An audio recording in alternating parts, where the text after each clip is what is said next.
है एवरीवन। तो इस वीडियो में हम बायो जियो केमिकल साइकिल के बारे में जानेंगे। ये काफ़ी इंपॉर्टेंट टॉपिक है, ठीक है। यूपी पीसीएस और यूपीएससी दोनों में पीवाईक्यू में काफ़ी बार पूछ चुका है। तो चले जानते हैं बायो जियो केमिकल साइकिल। सबसे पहली बात तो किस किस फॉर्म में ये साइकिल हो सकता है। तो ये वाटर साइकिल जैसे हो गया, नाइट्रोजन कार्बन का हो गया, फॉस्फोरस का हो गया, सल्फर का हो गया या ऑक्सीजन का हो गया। ये सारे जनरली साइकिल्स हैं जो धरती पे घूमते रहते हैं। तो अब इसका क्या मतलब कि धरती पे घूमते रहते हैं। तो द थिंग इज़ कि जो हमारी धरती होती है उसका 97% जो मास होता है ना, मास वो कार्बन, हाइड्रोजन, ऑक्सीजन, नाइट्रोजन और फॉस्फोरस, ये पांचों जो एलिमेंट होते हैं ना, इसी से बने होते हैं। इवन सिर्फ यही नहीं, पूरा जो लिविंग ऑर्गेनिज्म है धरती का, उसका 95% हिस्सा ना यही होता है, carbon, hydrogen, oxygen, nitrogen, phosphorus. ठीक, तो यही कैसे ये एक मतलब ये पहले बनते हैं, फिर टूटते हैं, फिर बनते हैं, फिर टूटते हैं। तो इनका जो साइकिल होता है ना, यही होता है बायो जियो केमिकल साइकिल। तो अभी देखेंगे हम लोग आगे कैसे कैसे किस फॉर्म में ये साइकिल होती हैं। जैसे जनरली इनको दो हिस्से में डिवाइड कर सकते हैं, गैसेस और सेडिमेंट्री। तो गैसेस में ये कार्बन, हाइड्रोजन, नाइट्रोजन और की जो साइकिल होती है, जनरली गैसेस के रूप में ये अपनी साइकिल कंप्लीट करती है, ठीक है। जैसे आपका ये मान लो आप ओशन है, तो ओशन से एवोपरेट होता है, क्लाउड बनता है, फिर क्लाउड से बारिश होती है, रिवर में जाती है, और रिवर से फिर ओशन में जाता है, फिर एवोपरेट होता है। तो ये क्या हो गया, ये मोस्टली क्या होता है, कंपेरेटिवली मतलब सेडिमेंट्री से कंपेरिजन करें तो क्विक होता है और फास्ट होता है, ठीक है। और इसके जो न्यूट्रिएंट्स होते हैं साइकिल की, गैस और वेपर के फॉर्म में होता है, ठीक। तो इसमें जनरली कार्बन, हाइड्रोजन, नाइट्रोजन, ये तीनों याद कर लो ऐसे। और फिर सेडिमेंट्री का अगर देखें तो ये जनरली ये रॉक में होते हैं, रॉक, ठीक है। तो ये नॉन गैशियस होता है, सॉलिड के फॉर्म में। और ये फॉस्फोरस सल्फर साइकिल, जो फॉस्फोरस और सल्फर की साइकिल होती है, ये सेडिमेंट्री साइकिल इसको कह सकता है।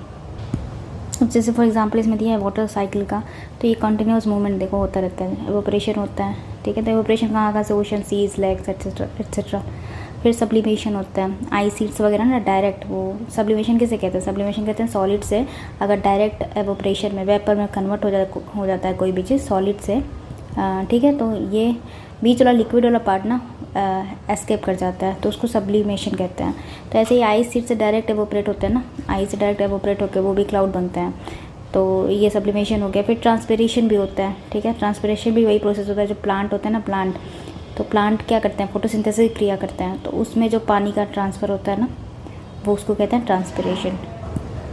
फिर ऐसे ही कंडेंसेशन होता है, तो कंडेंसेशन किसे कहते हैं, जैसे हाई अल्टीट्यूड पे जो होता है ना, हिली एरियाज़, तो यहाँ पे क्या होता है, वाटर ड्रॉपलेट ऊपर, मतलब यहाँ का टेम्परेचर डाउन होता है, काफ़ी कम होता है, तो ये डायरेक्ट क्या बन जाता है, ड्रॉपलेट, आइस के वाटर ड्रॉपलेट जो होते हैं ना, आइस पार्टिकल या टीनी सीड्स में बन जाते हैं बर्फ़ के, ठीक है। तो ये फिर ये जो पार्टिकल्स होते हैं फिर ये वो क्लाउड का फॉर्मेशन करते हैं या फॉग का करते हैं, जैसे ठंडी में फॉग पड़ता है ना, तो वो, ठीक है। तो ये सब एक ये सारे फॉर्म हैं, ये कैसे कैसे वाटर किस फॉर्म में आपका क्लाउड बनता है और फिर बारिश होती है, ठीक है, वाटर साइकिल में आता है। फिर उसके बाद से क्या होता है, प्रेसिपिटेशन हो जाता है, ठीक है, क्लाउड कंबाइन होता है और फिर बारिश आ जाता है। और ऐसे सरफेस फिर वो नदियों में आता है बारिश, ठीक है, और नदियों से कहा जाता है फिर ओशन में जाता है, और फिर ओशन से वही काम फिर से होने लगता है क्लाउड बनने वाला। तो यही फिर इन्फिल्ट्रेशन और प्रोक्लेनेशन।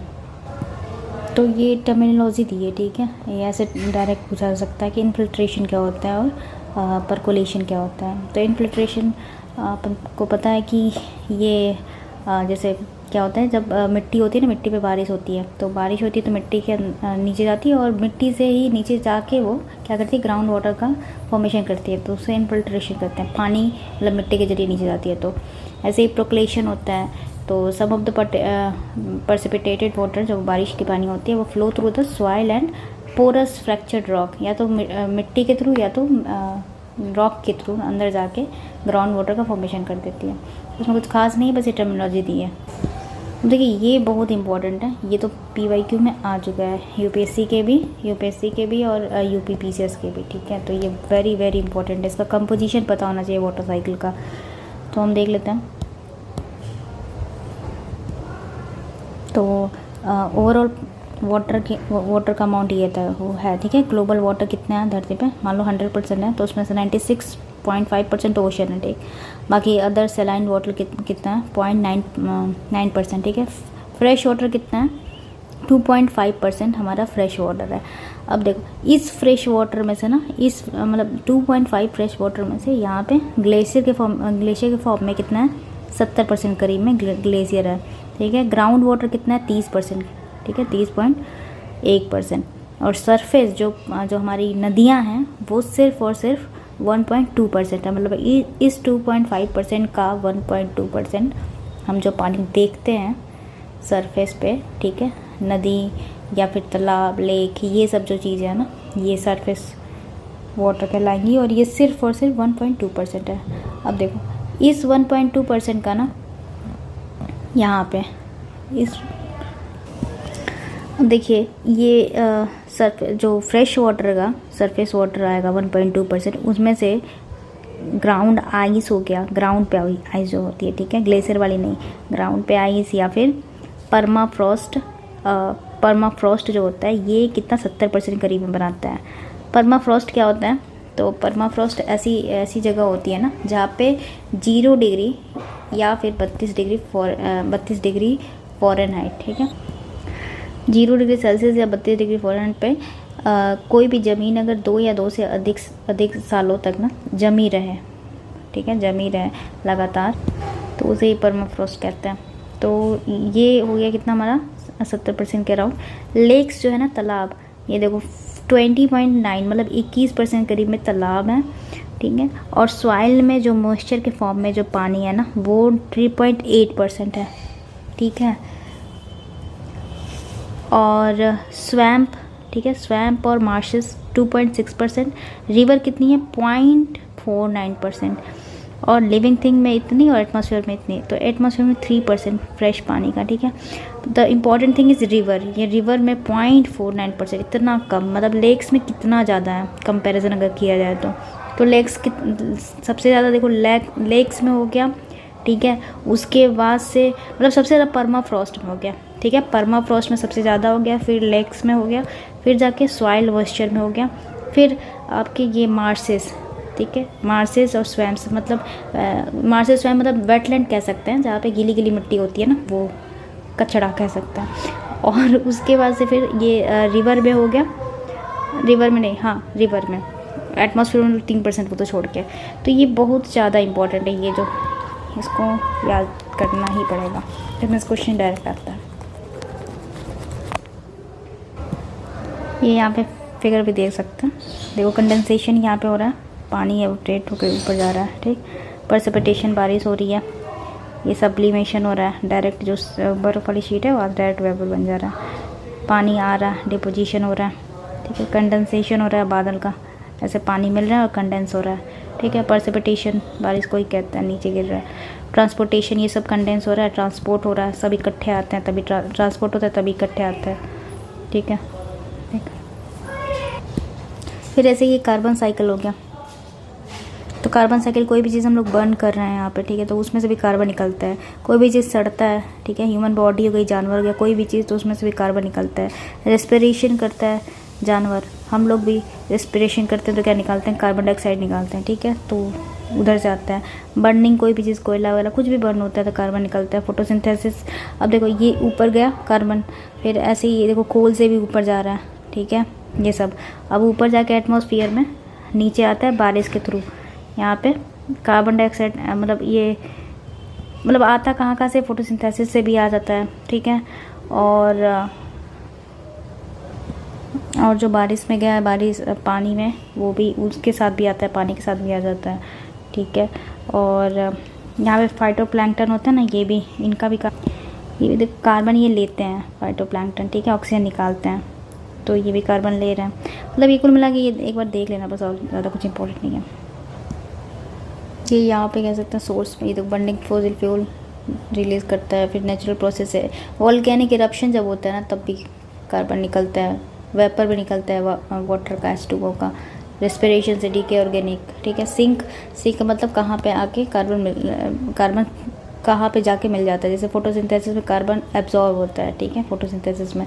ओशन सबसे ज़्यादा, देखिए ये 33% ऑफ एटमॉस्फेरिक कार्बन डाइऑक्साइड है ना, टेकन बाय द ऑक्सीजन, ये इंपॉर्टेंट है, ओशन भी लेता है। अब ओशन में हमने क्या देखा था कि जो फाइटोप्लैंक्टन है ना, फाइटोप्लैंक्टन, ये ओशन बहुत ज़्यादा होते हैं ना, तो वो कार्बन लेते हैं और ऑक्सीजन देते हैं। इवन ऐसा माना जाता है कि जो धरती पे ऑक्सीजन आई है ना, वो फाइटोप्लैंक्टन्स की वजह से ही आई है। और वो ओशन में भी, पानी में भी जो मतलब ऐसे शुरुआत हुई थी ऑक्सीजन की, तो उनके वजह से ही हुई थी। ठीक है, फिर हम देख सकते हैं नाइट्रोजन साइकिल। तो नाइट्रोजन तो पता है ये एनवायरनमेंट में 70% के करीब है ना नाइट्रोजन है। सबसे ज़्यादा पूछता है ये क्वेश्चन कि सबसे ज़्यादा अमाउंट किस गैसेस का है, तो नाइट्रोजन का होता है। ठीक है, बट ये जो नाइट्रोजन जो ऐसे डायरेक्ट हम एनवायरनमेंट में देखते हैं ना, उसका यूटिलाइजेशन डायरेक्ट कर भी नहीं पाते, मतलब हमारी बॉडी या फिर प्लांट की बॉडी। तो प्लांट और एनिमल किस दूसरे फॉर्मेट में लेते हैं। ठीक है, दूसरे फॉर्म में एटमॉस्फेरिक नाइट्रोजन लेते हैं। तो वो जैसे या तो अमोनिया या तो अमीनो एसिड या तो नाइट्रेट के फॉर्म में। तो यही जो साइकिल होती है ना आपका नाइट्रोजन से कन्वर्ट होने की, अमोनिया बनता है, अमीनो एसिड बनता है, वो बैक्टीरिया होते हैं कई तरह के, वो बनाते हैं। तो ये पूरी जो साइकिल होती है नाइट्रोजन चलती है, इन्हीं को कहते हैं नाइट्रोजन साइकिल। अब यहाँ पे हम देख भी सकते हैं कि नाइट्रोजन फिक्सेशन मतलब कौन सी बैक्टीरिया कौन सा अमोनिया का फॉर्म बनाती है। तो जैसे हम यहाँ पे देख लेते हैं नाइट्रोजन फिक्सेशन में, तो ये तो पता ही होगा कि जो ब्लू ग्रीन एल्गी होता है, साइनोबैक्टीरिया, या फिर कह सकते हैं राइजोबियम होता है ना बैक्टीरिया, ये नाइट्रोजन फिक्सेशन का काम करता है।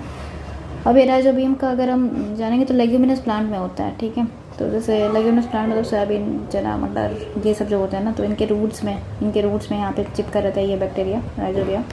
तो होता क्या कि ये नाइट्रोजन को कन्वर्ट करके देता है इनके लिए, प्लांट के लिए नाइट्रोजन कन्वर्ट करके देता है इनको। ठीक है, और उसके बदले में ये क्या रहता है, वही आपका जो भी आप इसका खाना होता है, क्या कह सकते हैं कि उसको, और बदले में आपके जो लेग्यूमिनस प्लांट होते हैं वो क्या देते हैं, कार्बोहाइड्रेट वगैरह जो उसका फूड होता है। ठीक है, राइजोबियम को देते हैं। ऐसे फिर lightning formation of NOx and then nitric acid. तो ये हम देख रहे हैं कि साइकिल कैसे है, नाइट्रोजन फिक्सेशन मतलब नाइट्रोजन साइकिल क्या क्या हो सकता है, कैसे। ठीक है, इसमें ये बहुत सी डिटेल दिए हैं जो UPSC के लेवल का ऐसा है, तो आई डोंट थिंक UPSC से इतना डिटेल आएगा। बट हाँ, नाइट्रिफिकेशन, नाइट्रोजन एसिमिलेशन, ये सब टर्मिनोलॉजी पता होना चाहिए। तो ये इंपॉर्टेंट है, फिर इसको डायरेक्ट आप याद कर सकते हैं। नाइट्रोजन साइकिल का यहाँ पे रीकैप हो गया। ठीक है, तो नाइट्रोजन फिक्सेशन में कौन सा बैक्टीरिया यूज़ होता है, ये एजोटोबैक्टर राइजोबियम। ठीक है, रूट्स में नोडियल प्लांट्स के रूट्स में पाया जाता है जनरली। ब्लू ग्रीन एल्गी होता है। ठीक है, इसको नॉस्टेबल, तो ये पीसेस में आता है, ये पीसेस लेवल का क्वेश्चन। ठीक है, और ये आ भी चुका है इस पर। लेग्यूमिनस प्लांट का जो बैक्टीरिया है ना, ये PCS PYQ में पूछ चुका है। तो ये सारे बहुत इंपॉर्टेंट है। ये नाइट्रोजन फिक्सेशन में ये सब काम आते हैं, और अमोनिफिकेशन में ये काम आता है। Purifying bacteria, fungi. नाइट्रिफिकेशन में नाइट्रीफाइंग बैक्टीरिया, नाइट्रोसोम, नाइट्रोबैक्टर, ये काम आते हैं। और डी नाइट्रिफिकेशन में क्या काम आते हैं, डीनाइट्रीफाइंग बैक्टीरिया और स्यूडोमोनास। ठीक है, तो अल्टीमेटली मतलब ये जो डीनाइट्रिफिकेशन है ना, तो इसमें अल्टीमेटली यही होता है कि जो नाइट्रेट होता है ना मिट्टी का, उसको कन्वर्ट करके ना नाइट्रोजन गैस में वापस एटमॉस्फेयर में जो जाने का प्रोसेस होता है, वो यही बैक्टीरिया करता है। स्यूडोमोनास बैक्टीरिया जो होता है, ठीक, वापस वो गैसेस के फॉर्म में नाइट्रोजन ला देता है, और वो फिर से वापस इन्वायरमेंट में चला जाता है। तो ये हमारी साइकिल कंप्लीट हो जाती है। ऐसे ही नाइट्रोजन साइकिल ये हो गया। ठीक है, फिर ऐसे ही हमारा फॉस्फोरस साइकिल होता है। तो देखो ये मेनली ना